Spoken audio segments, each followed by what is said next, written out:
So today I'm sharing about basically kind of like how we move from self-loathing to learning and like integration, work and integration. So self-loathing is anything from, the subjective view of being bad, dirty, smelly, fat, hairy. The objective is that bad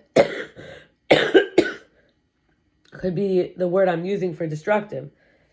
Dirty could be the word I'm using for disrespectful. Smelly could be the word I'm using for lazy, like not showering, hygiene. Fat could be the word I'm using for impulsive, like keep eating. And hairy could be the word I'm using for superficial, which is like, could remove the hairs, right? When we recreate the devaluing, the despisal, and sort of fend it off with irony, some people call it like sarcastic protection. With men, it's like I could see I was wrong to get hurt. I have to have limits. My needs, my boundaries I need to be aware. But to everyone, it's like I could hate myself by going where I'm not seen, even scorned and condescended. Like if someone is a racist and then going to that person. Just as an example, as someone who's this color, I mean a racist against white people. I've encountered that in my life. I've also encountered, obviously, people who are racist towards black people, but I'm talking about that. And then we would call everything from self-contempt, humiliation, self-disgust. And when we're in the learning mode, part of it is talking because we have to trust what comes out. We don't need to have a smaller perspective. Sometimes we learn while we're processing, verbally processing. And it's also like nourishment. Talking with people is pleasurable, to be allowed to find joy in being alive and trusting we're gifted. We don't need to shrink. We could express ourselves with integrity. That's positivity, trust, validation.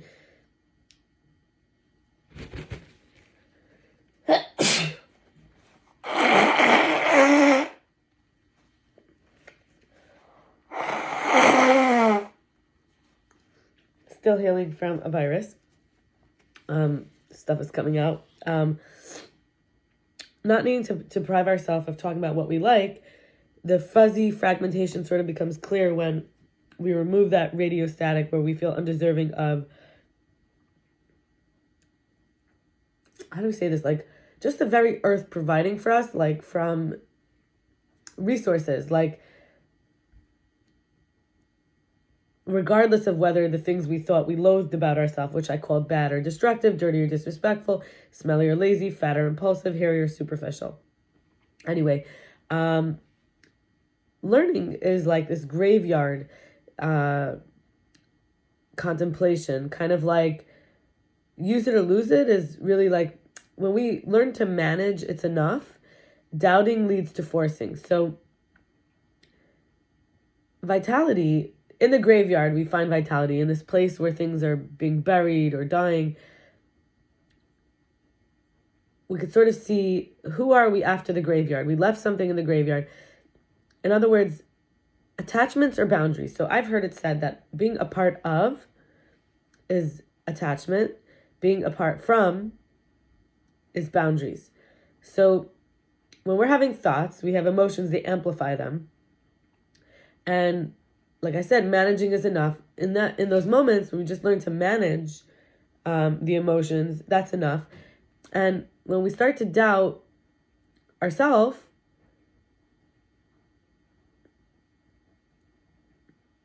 it's like we start to force. In other words, we might force someone to say that we're worthy or to be our friend. This is like codependency in a way, but really we have to remember there's this fatal closed-mindedness about the tools that we have to use during the storm, where a lot of things can die. The tornado, the hurricane, it uproots and changes.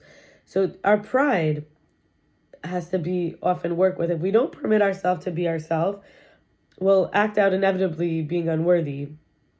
As we're trying to like force, right? We're doubting. When we're past our limit, that's a moment that we need the mental comforter. Aware that we're outside of familiar, consciously growing out of free choice because it's worth it. For example, the difference between fans and friends. It's not up to us if we're used, and the agenda could be to grieve for what's no longer there. we recognized the person just kind of was into us for what we could do as a performer, as an actor, but the real us, we didn't feel it was a friend. So that's where we know effort is like required to be expressed as the true self. Otherwise, we fall into that slavery of illusory self-worth, and then it dies. Like when all these things are dying, all these things are ending, we're really talking about impermanence. I'm going to use the example of money. Everything comes from God, the source. Energy is a light force manifesting in many branches, whether it's the sun, the gravity, the atomic, the lunar, the chemical. And we could channel the power that can be for blessings, divinity, good, enlightenment, or corruption, fear, anxiety, and addiction. So first, I treat it like I wasn't worthy or deserving. And second, I see it as a comfort, security, or nourishment. So the resources, right? So money, for example, is connection, flow, abundance, appreciation, sharing. It's 1% external though, 99% energy. It has a body, in the insides of its body. We might just see the money as the dollar on the outside, the superficial side of it. Not the superficial, but like the external. And the internal is really like this this inner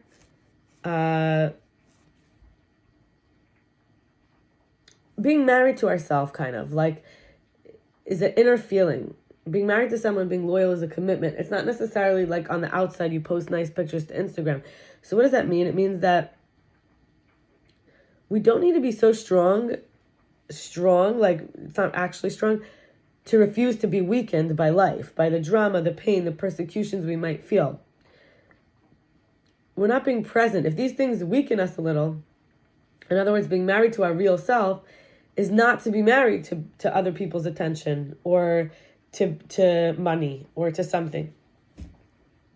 So in terms of doing the work, we have to witness our helplessness and our powerlessness sometimes of the inner being, that it can't change or do what it wants to do. And we stop judging our emotions as unacceptable and learning to find our grace, even in the uncertainty.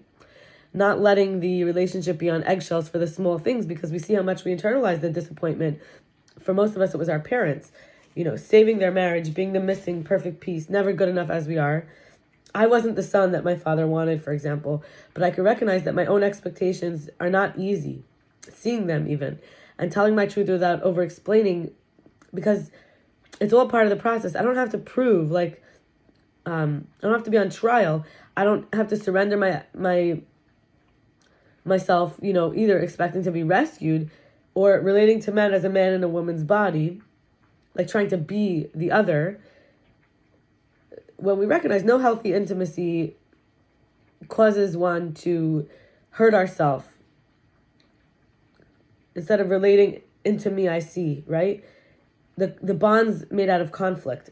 Bonds could also be wrapping us up, like bounding us, where manipulation, seduction, people who don't own their emotions into carrying their pain by being the tormented, the revenged against. They may come to us saying, I hate myself, but then hate us. Hating their self, then hating us. And when we feel sexualized or exploited for an unmet longing, attention, comfort, tenderness, affection, we can start to say, peace is not depleting ourselves, rather till we have nothing, but it's supporting ourselves. So instead of going to someone hoping that they'll think we're desirable enough to give us attention, comfort, tenderness, and affection, but then kind of allowing them to use us like an object. And it could be for anything. It doesn't have to be for that. It could be like a finding of balance between blaming ourselves and others, like a sense of middleness. Outsourcing the narcissism, though, is to feel obligated to help people who are suffering more than me or need my resources more than me. When I say outsourcing narcissism, I mean, as I feel safe, my worth is enough, others can feel safe and enough. Without all these stories, kind of like doing the work for me was letting other people live their lives and me feeling worthy of healthy, loving relationships. Not just, oh, they didn't mean to hurt me. That's not the same thing as saying, when people hurt me, they may not have wanted to hurt me, but they do know on some level, perhaps. Feeling worthy of not sacrificing myself or my life for the sake of others. And integrating all this is wondering whether I could have had a great winter kind of hanging out with this man, Sean, at that time, and his daughter, Tyra, like, you know, in other words, looking back and saying, like, should I have depleted myself? Should I have been an object? Should I have done whatever they wanted me to do? Should I have surrendered myself and then hope that they would actually do for me? And, but then I look and I say, you know, I felt like a failure probably. I was trying to prove myself. My mother wanted perfection, to be seen as perfect. No crying, no fuss, no smell. I felt there was always like this evil eye on me in my home because I was always being judged. My father wanted a son. He felt destined. It was like a promise. And look at the right eye, masculine coming in, or is it out and feminine in? In other words, they say look with the good. And then with the left eye is like, left can come in. It's like looking at ourselves. If we're going to judge, we should use which is the left eye, we should judge ourselves. And with the right eye, we should not judge. Like, judge is like taking in details. The right eye, it says like expand, open. I was like thinking, oh, masculine. Like, I grew hairs here and here. Like a beard, a mustache. And I was thinking that there's a single road, a lady road. I can be soft. Why does there have to be this fetishization of women's hairlessness? I saw this immigrant lady talking about how she never shaved her arms or legs. It was actually considered beautiful. And I was thinking in my country, you know, this America, it's, you know, I have to face myself. And being godly when I feel like a facial haired freak, the face is like yin and yang, the masculine and the feminine.